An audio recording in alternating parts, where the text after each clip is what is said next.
সাংবাদিক বন্ধুসকল, আপোনালোকে দেখিছে যে এটা অনাকাংক্ষিত ঘটনাই চৰাইদেউ, শিৱসাগৰ আৰু যোৰহাটত জোকাৰি গৈছে।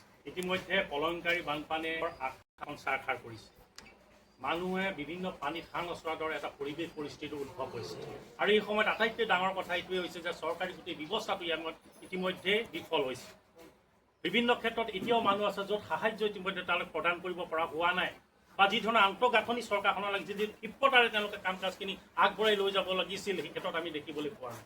আটাইতকৈ দুখ লগা কথা এইটোৱেই যে যি সময়ত কেইদিনমানৰ আগত ইলেকশ্যনৰ সময়ত সপ্তাহকৈ 2-3জনকৈ কেন্দ্ৰীয় মন্ত্ৰী ইয়াত আহি পদাৰ্পণ কৰিছে, বিভিন্ন প্ৰতিশ্ৰুতি ইয়াত প্ৰদান কৰা হৈছে, অষ্টলক্ষ্মীৰ কথা ইয়াত কোৱা হৈছিল। কিন্তু এই মুহূৰ্তত যি সময়ত বানত ঠগ পকাই আছে, যি সময়ত অসমৰ অৰ্থনীতিটো গ্ৰাস কৰিবলৈ আৰম্ভ হৈছে, যি সময়ত উজনি অসমৰ গোটেই অৰ্থনৈতিক ভেটিটো ভাঙি তছনছ হৈ গৈছে, এই সময়ত কিন্তু তেওঁলোকৰ কোনো এজন আহি আমাৰ এই দুখৰ সমভাগী হ'বৰ কাৰণে কিন্তু তেওঁলোকৰ আজৰি পোৱা আমাৰ দেখিবলৈ পোৱা নাই। আৰু যি সময়ত প্ৰত্যেকটো স্তৰৰ মানুহে বানত সৰ্বস্ব হেৰুৱাই ঠগ পকাই থাকিবলগীয়া হৈছে, জীৱনটো আকৌ নতুনকৈ ক'ৰ পৰা আৰম্ভ কৰিম তাক চিন্তাত তেওঁলোকে দিন ৰাত একাকাৰ কৰিবলগীয়া হৈছে। দিন ৰাত জীৱনৰ সম্পত্তি তেওঁলোকে যিটো নাশ হোৱাৰ পিছত যিটো এটা মৰ্মান্তিক এটা ব্যৱস্থাৰ মাজলৈ তেওঁলোকক সোমাই গৈছে, এই সময়তে তেওঁলোকক সাহস, আত্মবিশ্বাস আৰু প্ৰত্যয় প্ৰদান কৰা চৰকাৰখন বিফল হোৱা আমি দেখিবলৈ পাইছোঁ।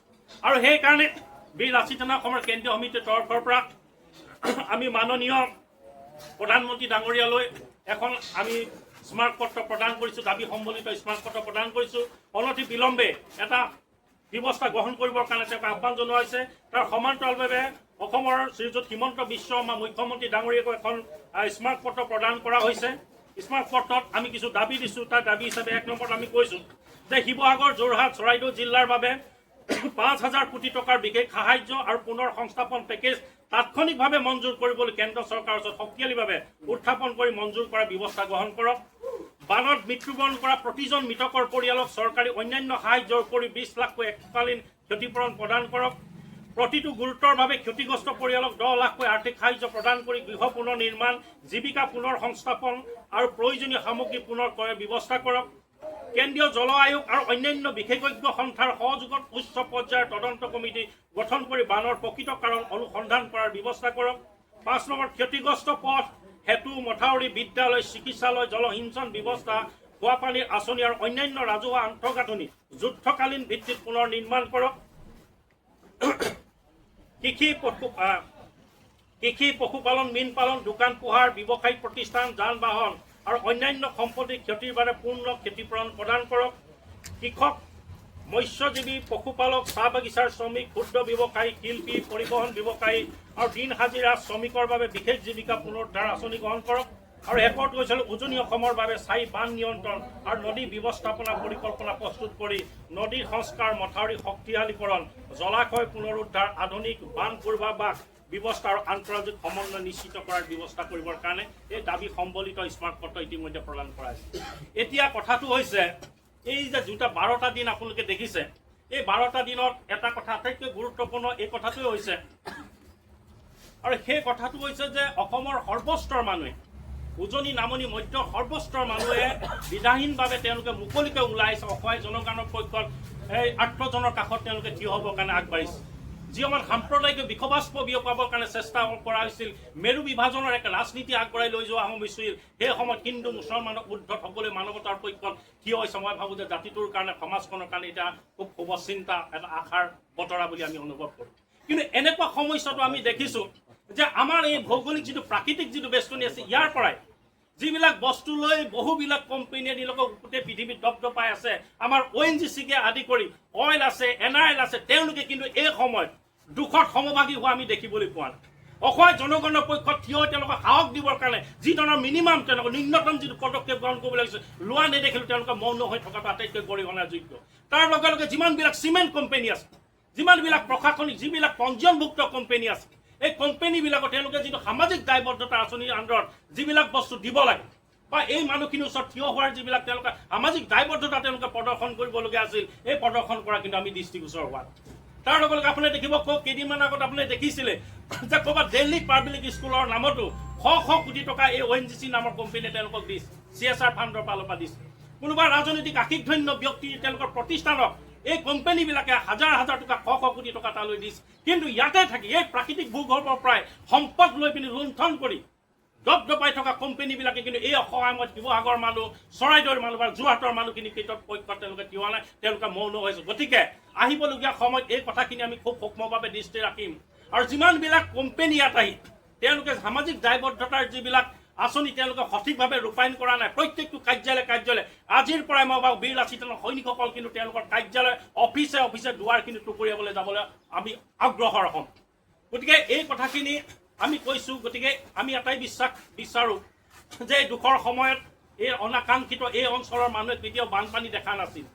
গতিকে স্বাভাৱিক এইটো বানপানী নহয়। গতিকে যিবিলাক কাৰকৰ কাৰণে এই হৈছিল, যিবিলাক কাৰকৰ কাৰণে এই অঞ্চলৰ খিলঞ্জীয়া যিসকল ভূমিপুত্ৰ আছে তেওঁলোকলৈ জিমলৈ এটা সংশয় আৰু অমানিশা নামি আহিল, তাক সমাধান কৰিবৰ কাৰণে চৰকাৰখনে সহৃদয়তা আন্তৰিকতাৰ দায়বদ্ধতাৰে যাতে তাৎক্ষণিকভাৱে কিছু ব্যৱস্থা গ্ৰহণ কৰে তাক আমি কেন্দ্ৰীয় সমিতিৰ তৰফৰ পৰা অনুৰোধ জনাইছোঁ। আৰু মই পিছৰ কামখিনি মই প্ৰশাসনিক সচিব সিংহল চলিয়াক আগবঢ়াই লৈ যাবলৈ অনুৰোধ জনাইছোঁ।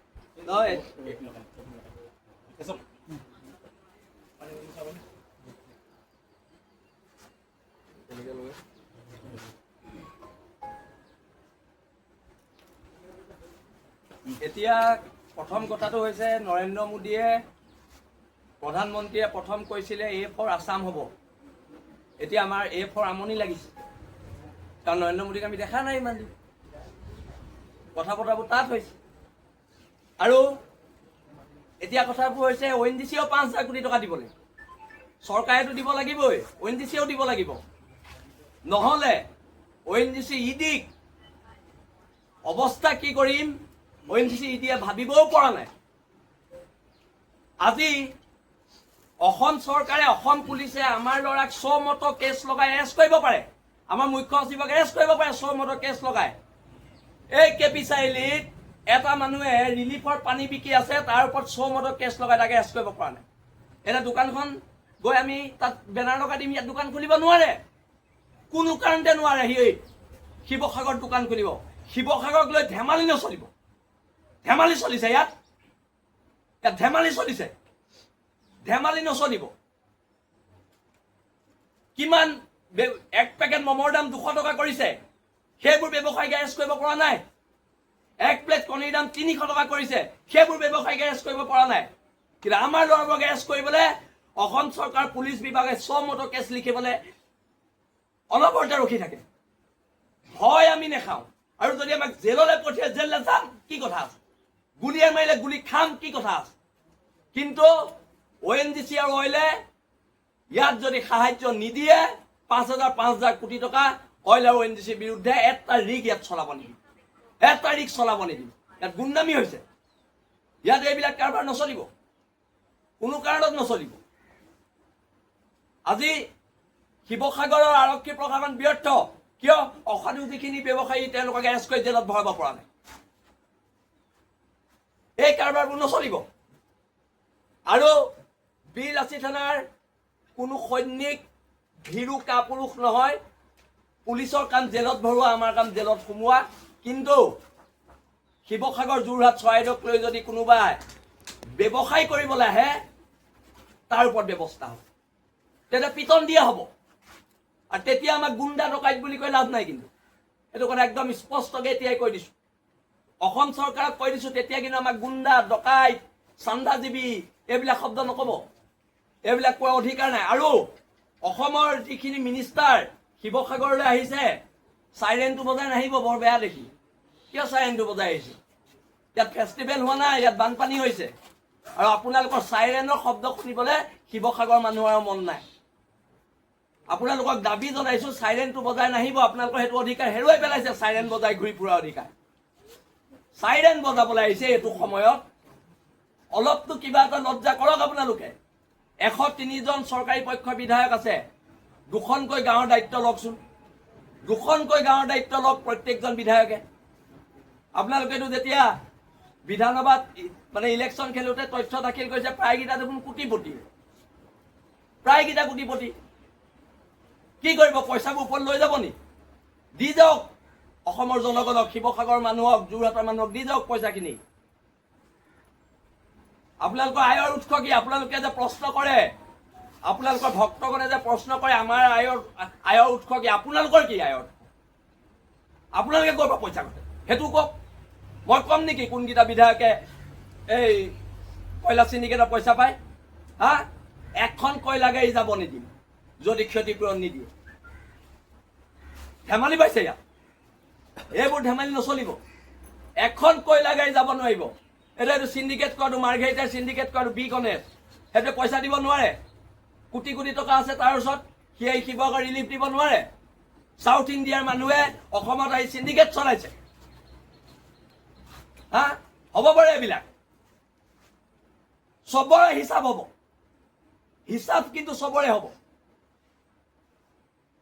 হা আমাক সোধে আমি ক'ৰ পৰা চলো আমি সুধিছো আপোনালোক ক'ৰ পৰা চলে আপোনালোক ক'ৰ পৰা চলে আমি ক'ৰ পৰা চলো সুধিবলৈ আহে এইবিলাক কথা বতৰা নচলিব চিধা চিধি কথা আৰু ইতিমধ্যে দিন ৰাত একাকাৰ কৰি বীৰ লাচিত সৈনিকসকলেও বানাক্ৰান্ত ৰাইজৰ কাষত থিয় হৈ আছে ইয়াৰ পৰা দেখিছে যে ইয়াতে আমাৰ প্ৰায় শিৱসাগৰৰ প্ৰায়বিলাক বস্তু আমি ইয়াতে মজুত কৰিছোঁ ৰাতিপুৱাৰ পৰা মানুহ ইয়ালৈ আহিছে আমি বানাক্ৰান্ত ৰাইজক আমি সহায় সহযোগিতা ইয়াৰ কৰাই আছোঁ অসমৰ প্ৰত্যেকটো প্ৰান্তৰ প্ৰত্যেকখন জিলাৰ সৈনিকসকলে দিন ৰাত একাকাৰ কৰি চৰাইদেউৰ শিৱসাগৰ আৰু যোৰহাটৰ বানাক্ৰান্ত ৰাইজৰ কাষত থিয় হ'বৰ কাৰণে সকলো ধৰণৰ সাহায্য সামগ্ৰী লৈ তেওঁলোকে ইয়ালৈ ঢাপলি মেলি আহি আছে প্ৰত্যেক দিনাই বৃহৎ পৰিমাণৰ তেওঁলোক খাদ্য মজুত কৰি ইয়ালৈ আহি আছে আৰু আহিবলগীয়া সময়ত আমি যিমানবিলাক ইতিমধ্যে কঠীয়া যুগুত কৰা হৈছে আমি ইতিমধ্যে ছ'চিয়েল মাধ্যমত আমি দিছোঁ সামাজিক মাধ্যমত দিয়া হৈছে আৰু সোমবাৰে প্ৰায় 250 বিঘামান মাটিৰ কঠীয়া আমি চেলেং আমাৰ লুখুৰাখন গাঁৱত আমি তালৈ দিবলৈ আমি ৰাওনা হ'ম সোমবাৰৰ দিনা তাৰ লগে লগে বিভিন্ন ক্ষেত্ৰত যিমানবিলাক সমস্যা আছে প্ৰত্যেকটো ক্ষেত্ৰত শিৱসাগৰ এই জেগাৰ পৰাই আমাৰ ল'ৰাখিনিয়ে কাম কৰি আছে আৰু যিবিলাক অসুবিধা আছে আপোনালোকৰ মাধ্যমৰ জৰিয়তে তেওঁলোকক আমাৰ বীৰ লাচিত সৈনিকসকলৰ লগত যোগাযোগ কৰিবৰ কাৰণে আমি অনুৰোধ জনাইছোঁ আৰু এটা কথাই আমি স্পষ্টকৈ ক'ব বিচাৰোঁ সেইটোৱে হ'ল যে নিৰ্বাচিত চৰকাৰখনে জাতীয় চৰকাৰখনে নিজৰ জাতীয় দায়িত্ব আৰু কৰ্তব্য পালন কৰিব লাগে তেওঁলোকে আন্তৰিকতাৰে সদিচ্ছাৰে নিজৰ দায়িত্ব কৰ্তব্যখিনি তেওঁলোকে পালন কৰিব লাগে যি ধৰণে ক্ষিপ্ৰতাৰে আন্তৰিকতাৰে ইয়াত কামবিলাক আগবাঢ়িব লাগিছিলে সেইখিনি কাম ইতিমধ্যে আমি দেখিবলৈ পোৱা নাই শিৱসাগৰৰ ৰাইজে সৰ্বশ্ৰান্ত হেৰুৱাইছে হেৰুৱা বানাক্ৰান্ত ৰাইজৰ মাজত যে ক্ষোভ আছে গতিকে ক্ষোভবিলাক প্ৰশমিত কৰিবৰ কাৰণে তেওঁলোকে কাম কৰিব লাগে আৰু সেইকাৰণে কওঁ যে যেতিয়া এখন ঘৰ হেৰাই যায় হেঁপাহৰ সকলো বস্তু হেৰাই গৈছে জীয়াই থকাৰ সকলো তেওঁলোকৰ সপোন ইতিমধ্যে তেওঁলোকে বিলীন হৈ গুচি গৈছে গতিকে এই সময়ত জীৱনটো আকৌ নতুনকৈ ক'ৰ পৰা আৰম্ভ কৰিব তাক লৈ তেওঁলোকে দিক বিদিক হেৰুৱাই পেলাইছে গতিকে এই সময়ত তেওঁলোকক সাহস আমি দিব পাৰিব লাগিব চৰকাৰখন নিৰ্বাচিত চৰকাৰখনে নিজৰ দায়িত্ব কৰ্তব্য পালন কৰি জাতীয় দায়িত্ব তেওঁলোকে পালন কৰিব পাৰিব লাগিব এই মানুহখিনি যাতে ভৱিষ্যতলৈ জীয়াই থাকিব পাৰে পুনৰ তেওঁলোকৰ পৰিজনক লৈ সন্মান সহকাৰে জীয়াই থকাৰ স্বাভিমান সহকাৰে জীয়াই থকাৰ যিটো বাট এই চৰকাৰখনে কিন্তু পালন কৰিব লাগিব যদিহে পালন নকৰে তেতিয়াহ'লে নিশ্চিতভাৱে মই ভাবোঁ চৰকাৰখনৰ বিৰুদ্ধে যিটো প্ৰচণ্ড ক্ষোভ ইতিমধ্যে তৈয়াৰ হৈছে তাৰ অগনি জ্বলিব তাৰ বিৰুদ্ধে এখন বিদ্ৰোহ সূচনা হ'ব গতিকে আজি সংবাদ মাধ্যমৰ জৰিয়তে আমি এইখিনি কথাই ক'লোঁ আৰু এই কথাখিনি মই পুনৰবাৰ কৈছোঁ যে অসমৰ সৰ্বস্তৰ মানুহে বানাক্ৰান্ত ৰাইজৰ পক্ষত যিটো আন্তৰিকতাৰ সহৃদয়তাৰে ইয়াত আহি উপস্থিত হৈছে তাৰ কাৰণে বীৰ লাচিত অসমৰ কেন্দ্ৰীয় সমিতিৰ তৰফৰ পৰা সমগ্ৰ অসমবাসী ৰাইজক আন্তৰিক ধন্যবাদৰ কৃতজ্ঞতা জ্ঞাপন কৰিছোঁ এনেদৰে বিপদৰ সময়ত আমি সকলো ভেদভাৱ পৰিহাৰ কৰি ধৰ্মৰ ঊৰ্ধত থাকি ইজনে ইজনৰ সহায় পাব লাগিব তেওঁলোকক হাতত হাত ধৰি আগবাঢ়ি লৈ যোৱাৰ যিটো আমি দায়িত্ব এই দায়িত্ব আমি সকলোৱে নিষ্ঠা সহকাৰে পালন কৰি আগবাঢ়ি যাব লাগিব গতিকে ইয়াত আমাৰ আশাৰ বতৰা ই আমাৰ কাৰণে শুভ লক্ষণ বুলি মই ভাবোঁ গতিকে যেতিয়ালৈকে চৰকাৰে নকয় মই দেখিছোঁ চৰকাৰতকৈ ৰাইজ উবুৰি খাই পৰিছে বানাক্ৰান্ত ৰাইজৰ কাৰণে গতিকে আহিবলগীয়া সময়তো ৰাইজে আগবাঢ়ি গৈ থাকিব কিন্তু চৰকাৰখনৰ যিটো দায়িত্ব কৰ্তব্য সেইখিনিও যাতে আমি চাই থাকিব পাৰোঁ তাৰ লগে লগে যিবিলাক বক্ৰ উপাৰে যিসকলে ব্যৱসায় বাণিজ্য ইয়াত কৰিছে যিবিলাক চিমেণ্ট কোম্পানীয়ে হওক বা বিভিন্ন ইয়াত পঞ্জীয়নভুক্ত যিবিলাক কোম্পানী আছে এই কোম্পানীবিলাকে যদি তেওঁলোকৰ CSR পুঁজি যদি এই সময়ত এই মহাপ্ৰলয়ৰ সময়ত যদি তেওঁলোকে খৰচ নকৰে এই মহাপ্ৰলয়ৰ সময়ত যদি মহাদুৰ্যোগৰ সময়ত তেওঁলোকে যদি ইয়াত থাকি মানুহৰ পক্ষত যদি থিয় নহয় নিশ্চিতভাৱে ভাবোঁ যে এই ব্যৱস্থাটোৰ বিৰুদ্ধে এই কাৰ্যালয়ৰ বিৰুদ্ধে তলাবন্ধ কাৰ্যসূচী আমি গ্ৰহণ কৰিব লাগিব সেইকাৰণে আহিবলগীয়া সময়ত আমি খুব সূক্ষ্মভাৱে এইটো নিৰীক্ষণ কৰিম আৰু আহিবলগীয়া প্ৰত্যেকটো তেওঁলোকৰ কাৰ্যালয় গৈ গোটেই বস্তুটো নথি পত্ৰ চাবৰ কাৰণে কিন্তু আমি নিজাববীয়াকৈ অগ্ৰসৰ আৰু সেইকাৰণে আমি বিচাৰোঁ যে এই সময়ত সকলোৱে আহি শিৱসাগৰ গঢ়িবৰ কাৰণে চৰাইদেউ পুনৰ গঠন কৰিবৰ কাৰণে যোৰহাটক পুনৰ নিৰ্মাণ কৰিবৰ কাৰণে তেওঁলোকে সকলোৱে সহায় সহযোগিতা আগবঢ়াওক যিটো কণ্ট্ৰিবিউশ্যন যিটো অৰিহণা যাতে ইয়াত হয় তাৰ কাৰণে আমি আহ্বান জনাইছোঁ ধন্যবাদ নহয় আৰু এটা কথা আমি স্পষ্টকৈ কৈ দিওঁ বদৰুদ্দিন আজমলৰ যি মহানুভৱতা আমি তেওঁক চেলুট জনাইছোঁ সেইদিনা আজমল ডাঙৰীয়াক আমি সেইকাৰণে লগ কৰিব গৈছিলোঁ কিন্তু বদৰুদ্দিন আজমল ডাঙৰীয়াক লগ পোৱাৰ পিছত বহুতে কৈছে শৃংখল চলিয়াক 10 লাখ মান টকা দি গ'ল মোক পইচা দিয়া নাই কিন্তু আমালৈ অলপ ৰিলিফ ফাণ্ড পঠিয়াইছে ৰিলিফ ফাণ্ডটো নপঠিওৱা নহয়, তেখেতে দিছে, কিন্তু মোক 10 লাখ টকা দি যোৱা নাই, সেইটো উৰা বাতৰি দেই। বীৰ লাচিত থানা অসমক 10 লাখ টকা দিয়া নাই, আৰু তেওঁ মানুহক দি আছে, সেইকাৰণে আমি এজন মানুহ হিচাপে তেখেতৰ ওচৰত চিৰকৃতজ্ঞ।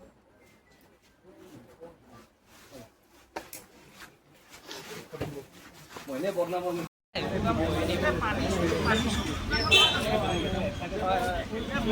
আশী লাখ কিনিছে আৰু ৰিলিফৰ মানুহলৈ অহা পানী বটল আনি দোকানৰ পৰা বিকিছে, আৰু আজিৰ পৰা শিৱসাগৰত বেপাৰ কৰিব নোৱাৰে।